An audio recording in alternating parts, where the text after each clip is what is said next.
Never stop reading the Bible, folks. Today, we're diving deep, really deep into the book of Ezekiel. That's right. Specifically, chapters 1 through 3. Exactly. Our mission really is to pull out the key nuggets from his first encounter with God, which is just mind-blowing, and the challenging mission he gets right after. It sets up absolutely everything that follows in the book. For a bit of context, Ezekiel, son of Buzi, he gets these visions, writes them down himself, first person.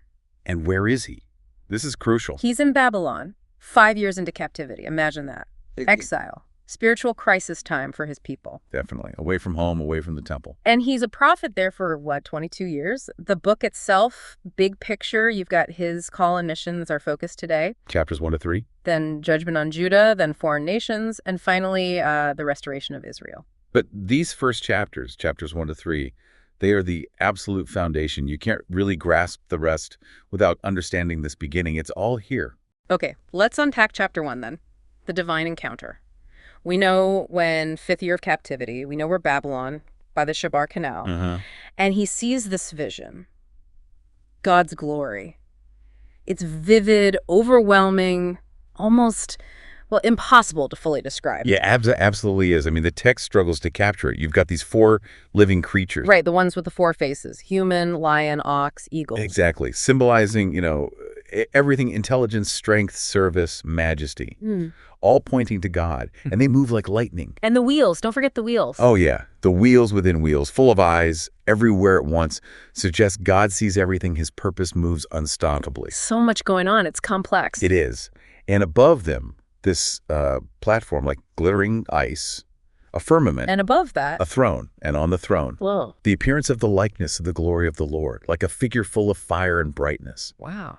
It's meant to be overwhelming, I think, to show God's sovereign power, his presence everywhere, even in Babylon, even in exile. It shatters any small idea we might have of God. So this incredible, almost terrifying vision isn't just like a light show. It leads straight into chapter 2, God's direct call to Ezekiel. It does. And notice how God calls him. Son of man. Over and over. Yeah, consistently. It's mainly just Ezekiel and Daniel called that in the Old Testament. And for Ezekiel, it's really significant. While he's seeing this immense divine glory, God keeps reminding him, you're human, you're mortal, son of man.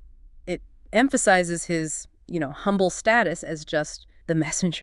Keeping him grounded, maybe, despite the huge message he has to carry? Exactly. It strips away any potential pride. He's just the vessel for God's word. And given how tough the message is, that humility is vital. And God gives him the message right away, doesn't he? Commissions him and hands over the script, basically. He does, in the form of a scroll. Okay. But what's written on it, not good news. It's lament, mourning, and woe. Oof. Heavy stuff. No sugarcoating the reality of their rebellion and what's coming. Not at all. A very bitter message he has to deliver. So, chapter 3 then. How does he take this heavy message and actually, start his mission? First, there's this symbolic act. God tells him to eat the scroll. Eat it, like literally. That's what the text says. He eats it. It represents him internalizing God's word completely, making it part of him. And how did it taste?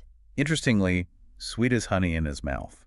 Even though the message itself was bitter judgment, perhaps showing the initial sweetness of receiving God's direct word, even if the content is hard. But God knows the audience, right? He warns Ezekiel. Oh, absolutely. He tells him straight up, these people, your own people, are stubborn, hard-hearted, rebellious. So he's managing expectations from the start. This is going to be tough. Pretty much. He says, don't be afraid of them. Don't be dismayed by their looks. He's preparing Ezekiel for serious resistance. Then the Spirit lifts him up, takes him to the exiles, and he just sits there, overwhelmed. For 7 days. Just stunned among them. Imagine the weight, the processing needed after seeing the vision and getting this intense commission. Yeah, 7 days of silence before he even starts. It really shows the gravity. And then comes the specific job description. The watchman. Exactly. His role is to be a watchman for the house of Israel. He has to warn the wicked to turn from their ways and warn the righteous not to turn to sin. And there are serious consequences if he doesn't warn them. Huge consequences. Their blood would be on his hands, essentially. He's accountable for delivering the warning faithfully. Silence isn't an option. The stakes are incredibly high for him personally. Wow. Intense responsibility. But then, right after defining this crucial role of speaking out, there's another twist. Oh. God tells him to go shut himself in his house, and that he will make his tongue stick to the roof of his mouth. He'll be temporarily mute. Mute. But he was just told he has to speak. Why? It's baffling at first, isn't it? But it seems to show God's absolute control, not just over the message, but the timing. Ezekiel will only speak when God enables him to speak God's specific words. Today's Deep Dive was brought to you by the Center Studio.